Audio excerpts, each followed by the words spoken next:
北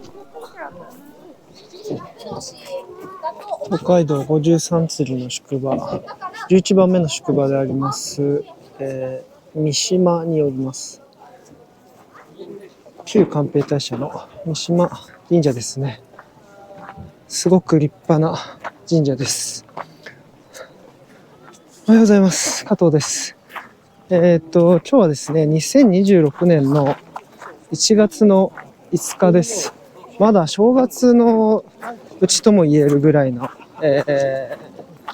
日程ですので、三島神社ものすごくお客様がいっぱい来てますね。お客さんというか参拝者ですかね。すごくいっぱい来ております。東海道53釣りを歩く旅も今日で5日目となりまして、僕は昨日の夜ですね、この、三島宿まで、箱根湯本から歩いてきました。いわゆる箱根八里、箱根の峠を越えてですね、三島まで来た形となります。これからですね、僕は三島から、次は沼津の方に向かいます。沼津から次どこだったっけな。すいません。ですね、まず沼津宿に行きまして、その後原宿、それから吉原宿に向かうという形ですね。距離は約24キロです。箱根越えで結構足腰が疲労感が満帆になってきましたので、この日はですね、東海道53釣りを今回歩く旅をしているわけですけれども、一番、距離を短く設定しました。というわけでですね、吉原の方まで歩いていきたいと思います。しかし本当に運のいいことにですね、ずっと快晴でして、しばらく快晴の予定なんですよね。本当に良かったです。雨の中何十キロも歩くのはやっぱ大変ですからね。やっぱり正月だから日本の国旗が結構翻ってて、なんというか本当に正月っぽいですね。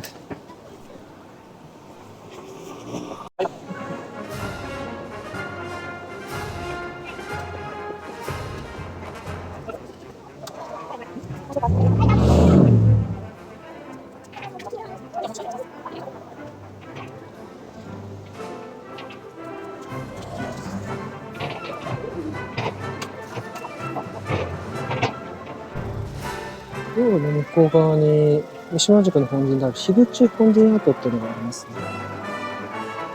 あとここには瀬古本陣跡というものがあります。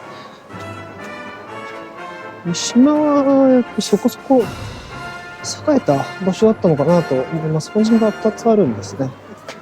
三島大社があって、すごくでかいし、あとは何よりも箱根を控えてたからだと思いますけれども、そこそこにぎわいがあったようです。本当静岡まで来たなと感じさせられますけど、富士がすごく大きく見えますね。先ほどから道歩いてる時にパッと建物がなくなると富士山がドーンと見えることが多いんです。なんか静岡まで来たなと、箱根を越えたなっていう実感がすごく湧きます。ちなみにですね、ちょっと僕朝今日風呂に入ってたんですけれども、道民議員の三島に泊まってたんですね。あそこめちゃくちゃいいですね。僕道民議員っていうホテルチェーンが大好きなんですけれども、調律メンテナンスですね。必ず温泉がついてるんですよね、道民院って。で、サウナもついてて、露天も多分全部ついてると思うんですけど、すごくいいです。っていうのはですね、夜は、暗いから見えないんですけれども、今日朝見たらですね、露天に入ったり、大浴場に入ったら、ちゃんと富士山側がですね、見えるんですね。なんか富士山見ながらお風呂入れて、朝から幸せだなと思いました。であともう一つ付け加えると、昨日は箱根越えて、もう疲労困憊で夜に入ったんですけど、夜は夜で、なんか眼下にですね、新幹線が見えるんですよ。三島駅のすぐ横なんで、三島って新幹線止まるじゃないですか。新幹線の停車駅で。新幹線が止まってるのが見えるんですよ。新幹線が来るのも見えるし。これはいいなと思いましてですね。なんかそういう旅情を誘うっていうんですか。めちゃくちゃ良かったです。結構珍しいと思うんですよね。下見ると新幹線見えて、で、パッと顔上げると富士山見えるっていう、なんかとてもいいロケーションに道民院三島は立地してます。街道歩きをする方がこの動画見てくださる方の中でどんだけいるかわかんないですけど、あんまりいないかもしれないですけど、でももし仮にされるんでしたら、道民院三島はすごいおすすめですね。新幹線見て、歩いたら何日もかけないで済むような場所を歩いてきてるなって思いますし、富士山も見えるし、当然温泉もありますんで、すごくいいなと思います。別に街道歩きなんかしてなくたって三島に用事がある人はすごくおすすめですけど、あとやっぱり歩いてみて思いましたけど、温泉ってすごく疲労が取れますね。昔の旅人もやっぱりそうだったんだと思いますけれども、やっぱ温泉地とかを経由してどんどん歩いていきますよね。街道がやっぱ温泉地沿いにあるというか、街道沿いだから温泉を掘ったのか、温泉地だから街道沿いになったのか、因果関係はちょっと分かんないですけれども、やっぱすごく疲労が溜まって、特に足腰の疲労が溜まってる時に温泉に入ってゆっくり浸かってると筋肉がすごいほぐれてきます。当然血流も良くなりますから、やっぱ疲労はめちゃくちゃ回復しやすいですね。とてもいいなと思います。沼津まではそんなに遠くなくてですね、だいたい三島から6キロくらいでたどり着きます。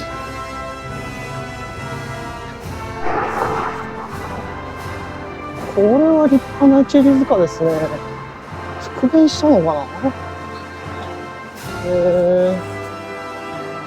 すごい史跡一里塚。これは立派な一里塚だ。こっち側も一里塚になってますね。一里塚が2つちゃんと残ってるのはいいですね。宝泉寺一里塚、伏見の一里塚というふうに調べた時はなってましたけれども、そうか、ここの奥が宝泉寺ってお寺なんだ。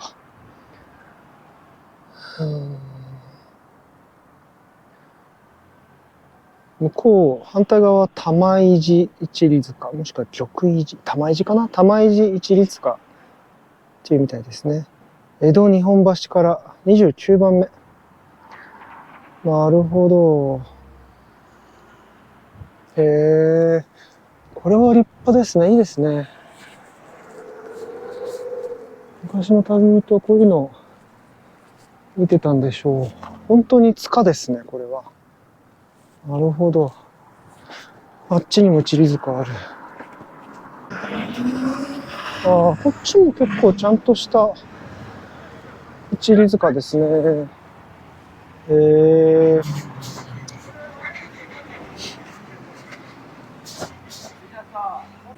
昭和60年、1985年に改修されたと。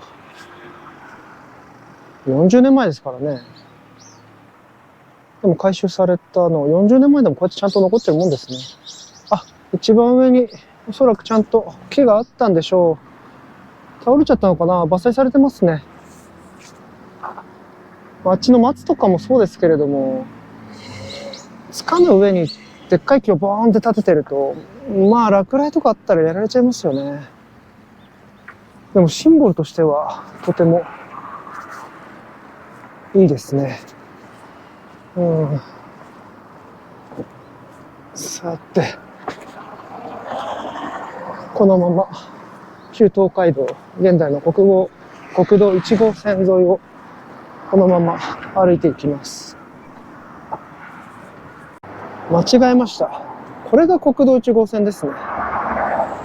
こちら側は車線が3つで、向こうは4つとかあるんじゃないかな。向こうも3つか。6車線ありますね。ここはですね、僕の通ってきた旧東海道。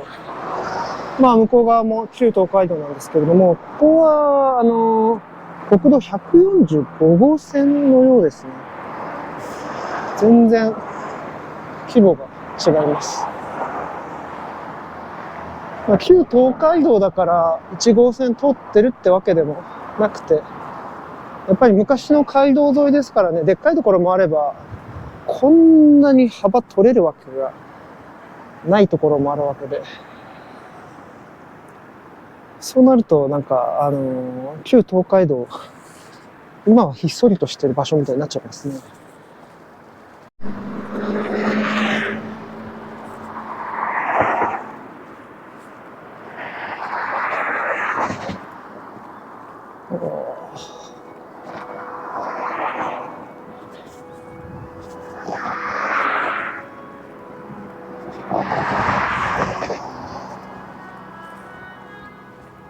今、黄瀬川橋という橋まで来ました。この眼下に流れているのが黄瀬川ですかね。この川を越えると沼津市に入ります。い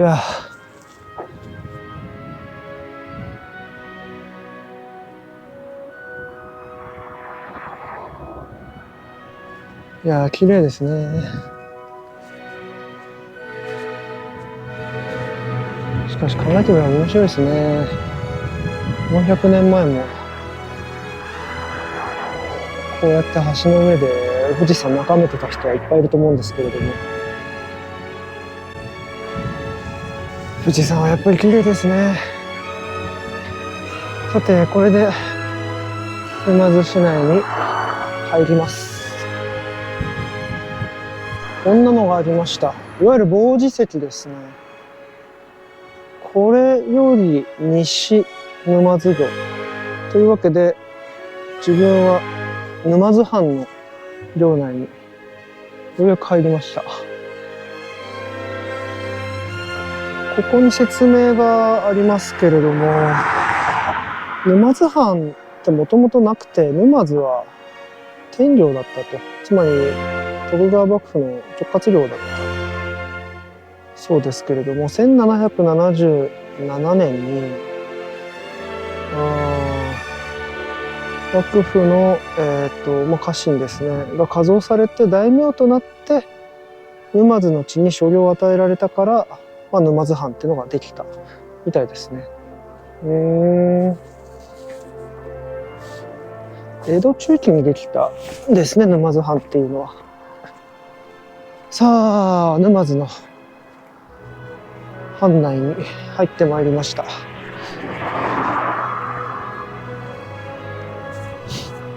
そういや、興味あったんで昨日宿で調べてたんですけど、三島ってどこの藩だったのかなって調べたんですよね。それ僕知らなかったんですけど、三島って基本的にどこの藩でもなかったそうです。なんか三島の市内もところどころが誰かの領地だったりするんですよね。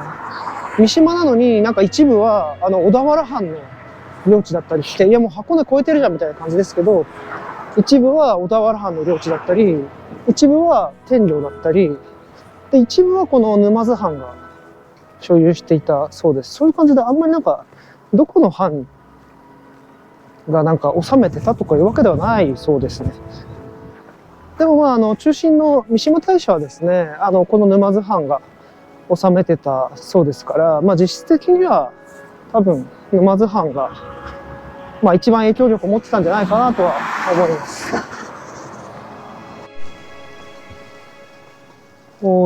沼津の地理塚ですね。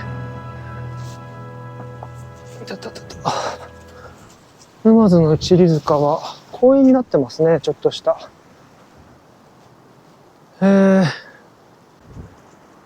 愛らしい地理塚です。面白いこと書いてありますね。先ほどあった伏見の一里塚から計測すると距離が不足しているらしいです。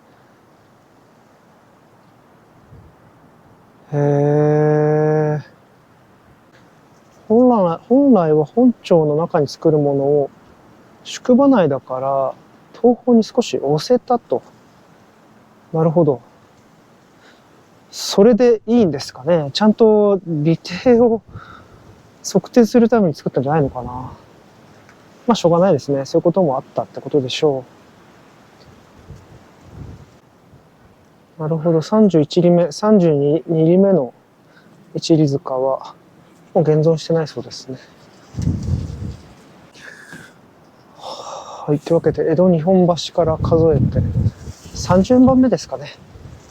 30番目の一里塚でございます。30番目。一里塚124個ありますからね。まだ4分の1しか来てません。沼津駅に向かうメインロードはあっちなんですけれども、旧東海道はここ左に入ってくみたいですね。川車通り。少しずつ、東海道も海の方に近づいてますね。沼津駅はあちらの方で、今僕はここを通ってきたんですけれども、沼津駅はあそこに見えてますね。沼津に来ました。ここが沼津の街中か。東海道53次のなんかディスプレイで横にされてますね。そうですね。僕は5日前にこの日本橋を出て品川、川崎、神奈川、保土ヶ谷、戸塚、藤沢、平塚、大磯、小田原、箱根、そして今日は三島から出発しております。で、ようやく12番目の宿場である沼津に着いたわけですね。この後僕は原、そして吉原まで行く予定です。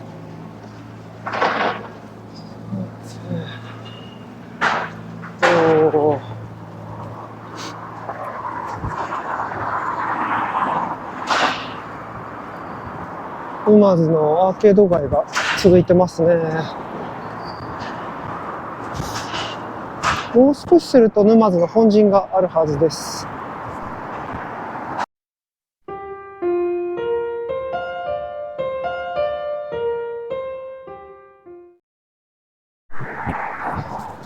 ありました。東海道沼津宿間宮本陣跡と書いてありますね。あっちとあっちにもですね、本陣が3つありまして、脇本陣も別にあります。本陣が3つもあるわけですから、沼津っていうのは昔はすごい栄えてたんでしょうね。しかし、今、この、なんていうか、本陣があったエリアは全然栄えてはないですね。本陣がある場所ってやっぱ今でもすごい栄えてることが今まではすごい多かったですけど、沼津は初めてかもしれないです。こんな本陣が3つもあるのに、全然町の中心ではありません。沼津駅はですね、あっちの方にあるんですよ。だから昔はこっちの方が栄えてたけど、今となってはもう鉄道の便がいいから、向こうの方に町の中心地が移っちゃったんでしょうね。沼津は新幹線が止まる駅でもあります。ですね、こっちの方向に 1. 数キロ行くとですね、沼津港があります。昔はなんか沼津港がすごい重要だったと思うんで、だからここら辺に本陣があったんでしょうね。沼津港は江戸の海鮮が止まる場所だったそうで、だからかなりにぎわいが良かったそうでございます。はい、というわけで、東海道53次の12番目の宿場であります、沼津宿到着しました。三島宿からですね、6キロだけでしたね。そんなに遠くはなかったです。でもせっかくなんで、沼津ですから何か魚でも食べて、ちょっと早いですけどね、それで次の宿場に行こうと思います。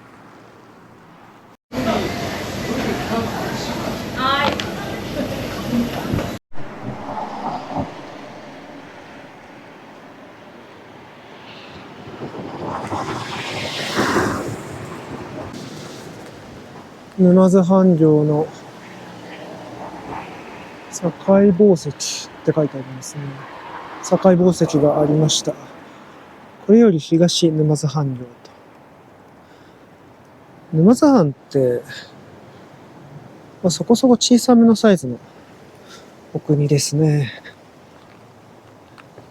どっかに5万石って書いてありましたけど、そのぐらいだったんでしょう。旧東海道、沼津の次は原ですね。原宿って書いてあります。多分あと13キロかなですね。そのぐらいかけてまっすぐ原に向かって歩いていきます。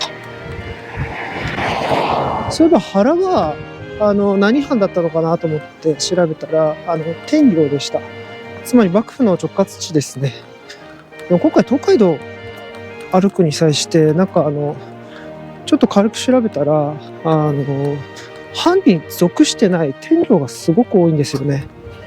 これなんでなのかってですね、AI に聞いてみたら幕府の直轄地を増やすことで、防衛をするためっていうのが一番大きな理由だったそうです。やっぱ東海道っていう一番重要な街道、そこを抑えているなんていうか藩とかに寝返りされたら大変なことになっちゃいますよね。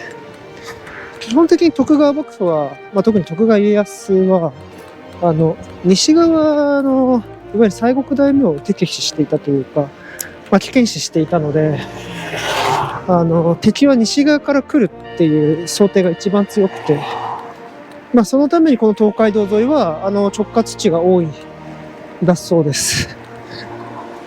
というわけで、今沼津藩出ましたけれども、ここから先、原も吉原も、天領ということになりますね。はい、じゃああと13キロぐらい 4,5 時間かかるかな。そんなかかんないかもしれないですけど、なだらかな道なんでね、はい、まっすぐ歩いていきたいと思います。それにしても風がすごく強いんですよね。海側にやっぱ近づいてきたなっていう気がしますね。はい。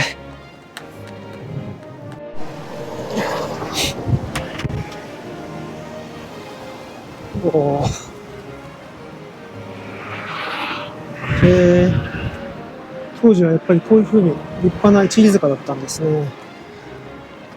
松永一里塚到着しました。完全に民家に囲まれてて、これは見逃してしまう可能性ありますね。日本橋より数えて31番目の一里塚です。124ありますので、本当ちょうど4分の1ですね。あと4倍頑張ります。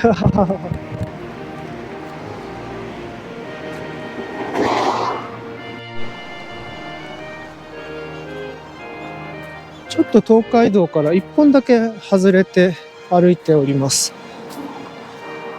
旧東海道から1本外れたところには千本街道というのがありまして、今その千本街道の方に来ております。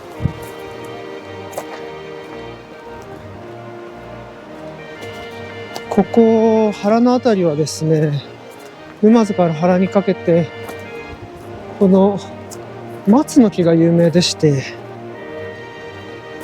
すごいですね。実際来てみるとすごい量ですね。だいたい30万本ぐらいあるらしいですけど、千本松原と呼ばれております。すごいな。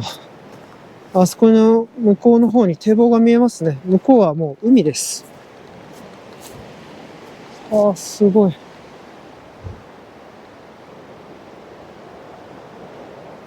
ちょっと旧街道から外れて、少しだけここを歩いてみたいと思います。東海道はですね、向こうの方を走ってるんですけれども、ここも、海岸沿いにですね、かなり長いこと、東海道の一本横を道が走っています。当時の旅人も結構こっちの方を歩いた人も多いんじゃないでしょうかね。これは見応えがありますね。すごい。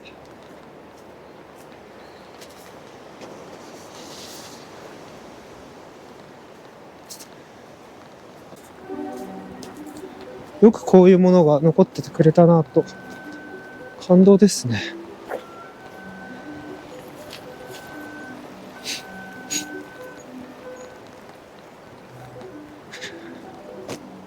千本松原、保安林として残されているそうです。なんか出かける前に調べたんですけど、ここはなんか戦争の結果できた、松林だそうですね。1580年に、北条家が、小田原の北条家ですね、三島の方に進出してきまして、当時は三島は武田家が治めてたそうですけれども、武田と戦ったそうです。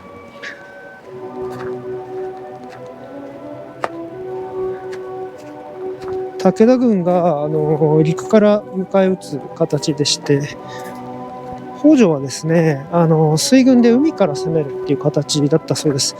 だから向こうの方から武田軍が迎え撃つ形で、向こうですね、もう海なんですけど、向こうの方から、北条家が攻めてくるということですね。つまりあれですね、小田原から水軍を持ってくるってことは、下田を越えて伊豆半島を越えてこっちまで来て戦ってたってことですね。でその時ですけど、もともと防潮のためにここに松は植えてあったそうです。さっきからやっぱ風が結構強いんですけど、これがないと潮風が農作物とかをちょっとやっちゃうんでしょうね。ダメージを与えちゃうんでしょうね。いわゆる塩害とかそういったものが、塩害、鳥害、そういったものが発生してしまうのかなと思います。でも戦の時にはこの松林があると、はっきり言って戦いにおいては邪魔であると。海から来る相手を迎え撃つわけですから、これが全部なくて、そのまま矢だの大砲だの分かんないですけど、迎え撃った方が、地理的には良さそうですよね。これはこんなにいっぱい松があったら、隠れることが可能ですもんね。だからですね、その戦の際になんか、武田軍はここにあった松全部刈り取ったそうです。戦が終わりまして、でもやっぱここに松を埋めてあったことにはだいぶ意味があったそうで、やっぱ農作物の塩害がすごくひどくなってしまって、作物が取れないという状況に陥ったそうですね。で、その窮状を見かねたお坊さんが、お経をあげながら、ここに松を植えていったと。将来のために松を植えていったのがこれの始まりだそうです。で、そのお坊さん一人でやったわけじゃないと思いますけど、お坊さんたちが当時植えたのは、1000本ほどらしいんですけど、それがもう今や、すごすぎますね。30万本ほどになっているそうですね。これ10キロぐらいあるらしいですね。めちゃくちゃすごい圧巻です。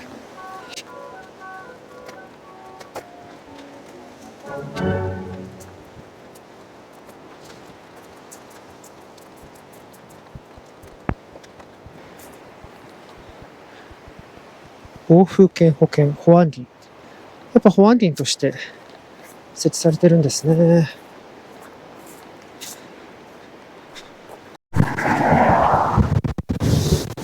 今、千本松原の隣歩いてるんですけど、確かに松がないとすごい風です。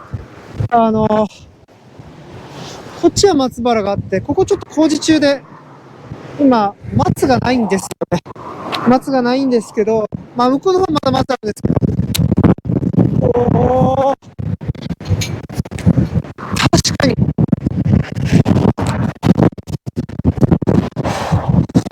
確かにここはですね、松がないと風がすごいエリアみたいですね。まあ、だから昔の人も松を植えたんでしょう。これはすごい。今この囲いがあるから大丈夫ですけど、松がちょっとなくなっただけでものすごい風ですね。そういう意味ではこれ保安林としてはすごい機能してるんですね。いや、昔の人の知恵かなと思います。素晴らしい知恵ですね。ごめんなさい、それだけです。じゃあ、まだ千本松原続くみたいですけど、ちょっと僕は旧東海道の方の、戻りたいと思います。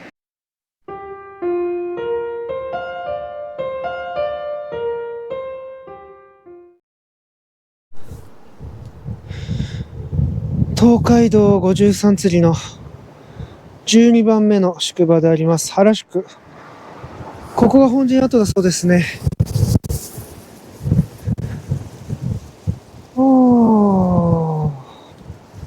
原宿まで参りました。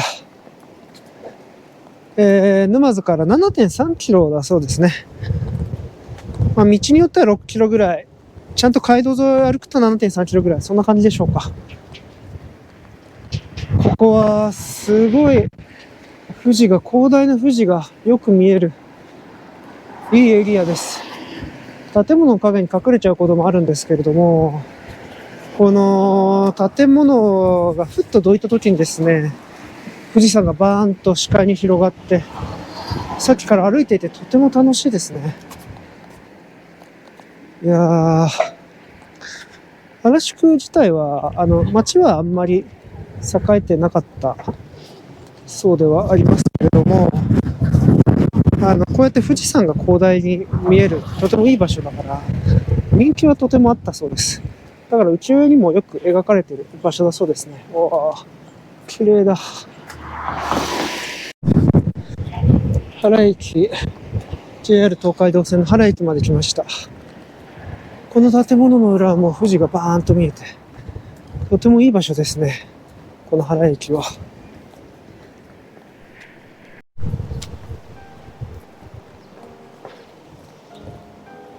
ずっと旧東海道線を一本道まっすぐ歩いてきましたけれども、東海道本線東田子の浦駅まで着きました。すごいですね。向こうは雄大な富士山が見えます。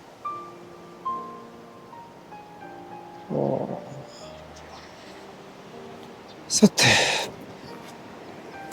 もうちょっと歩きます。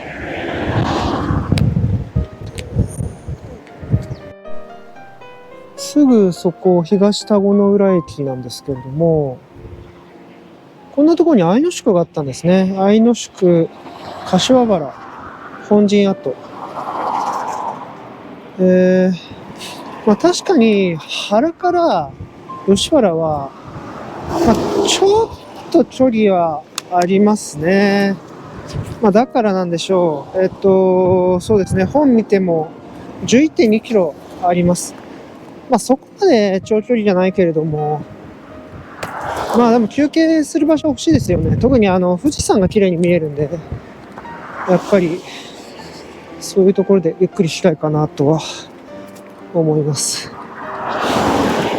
僕なんかあんま思い出せないんですけど、田子の浦ってなんか百人一首とかで学ぶ場所ですよね。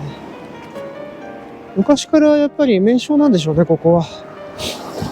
そうそう、あと言い忘れましたけれども、沼津に入ったあたりから、伊豆の国じゃなくて駿河の国に入っております。伊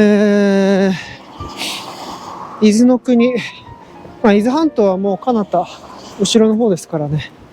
もうこっから先はしばらく駿河の国となっております。だからと言っちゃなんですけれども、三島はそれほどじゃないんですけど、沼津まで行くと駿河銀行とかがすごく大きくてですね、あ、なるほど、こっから駿河の国なんだなって感じがしましたね。はい。さて、もうちょっと歩きます。相変わらず富士山が浮世絵みたいで綺麗ですけど、これ分かりづらいですね。ここに一里塚がありました。これもうちょっと暗かったら完全に見過ごしてたでしょうね。一里塚跡。沼田神殿の一里塚というものがここにあったそうです。江戸日本橋より数えて33里目です。もうちょっと街道沿いになんか石碑移動してくれたらいいですけどね。さて、もうちょっと暗くならないうちに早く次の吉原まで向かいたいと思います。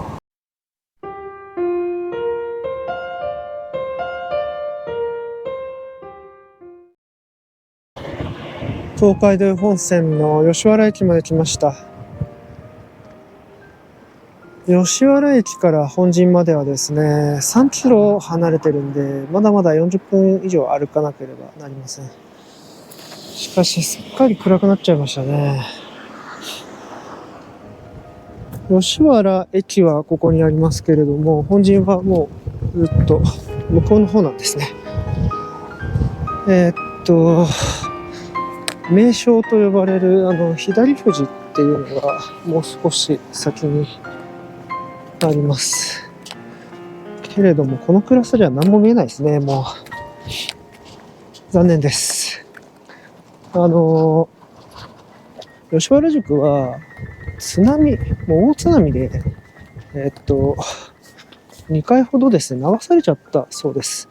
まあ、すぐそこ、駿河湾ですから、そこからバーって津波が来て、宿場が2回も流されちゃったと。だから流されるたびに北にっていう風に宿場の場所を移動したらしいんですよね。だからちょっと駿河湾の海上の便がいい宿場にもかかわらずちょっと内陸部に入っております。で、内陸部に入ってるから東京から京都まで行く、東から西まで行く道のりの中でもちょっと北側にこうやって曲がってるんですよね。ですぐそこがそうなんですけど、北側に曲がってるから唯一左側に富士山が見えるっていう、そういう珍しい場所なんですけれども、見ての通り暗くなっちゃいましたんで、もう見えないかなと思います。ちょっと残念ですね。今日はすごく短い距離設定してたんで、問題ないかなと思ったんですけど、やっぱ箱根越えの峠越えの疲労が蓄積してますね。歩くスピードがなんかちょっと若干遅いんだなっていうのを実感してます。さて、もうちょっと、暗くなっちゃいましたけど、吉原の本陣までこのまま向かいます。ようやく吉原の市街に入ってきました。さっきまで住宅街だったんですけども、アーケード街になってきましたね。もうちょっと歩くと本陣があるはずです。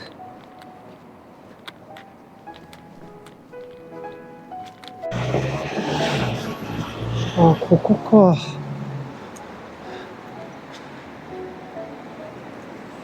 吉原宿の本陣跡。今は薬局になってるんですね。これか。下本陣跡。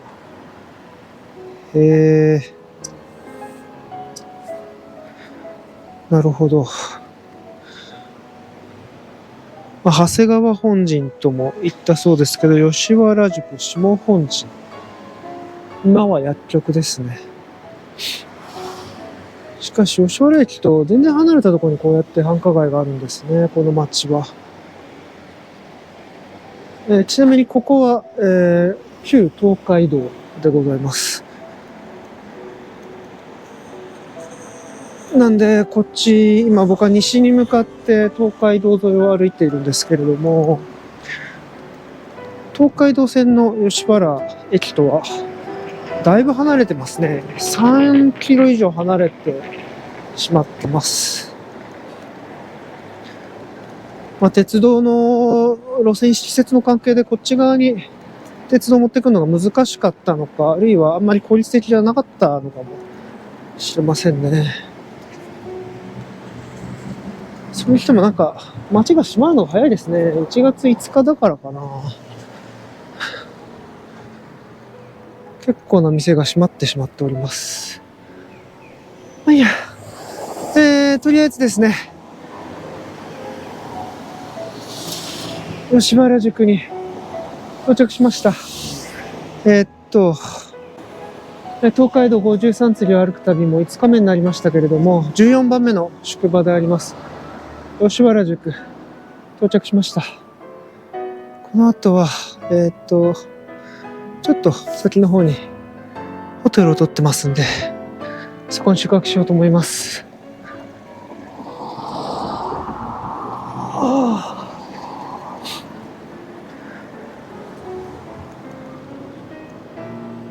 やっぱああやって富士山の絵とか描いてあったりとか、ちょこちょこ東海道を意識したですね、デザインがそこかしこに見えますね。東海道というかやっぱ富士山ですよね。目の前富士山だし。富士市汚水。そっか、ここはもう沼津市じゃなくて富士市ですね。なるほど。自由民主党富士市、富士支部。そっか、本当に富士山の麓まで来たんですね。私の自宅からも富士山って見えるんですけれども、歩いて来ようなんて考えてもみなかったので、面白いもんだなと思います。歩いても来れるんですね、富士山は。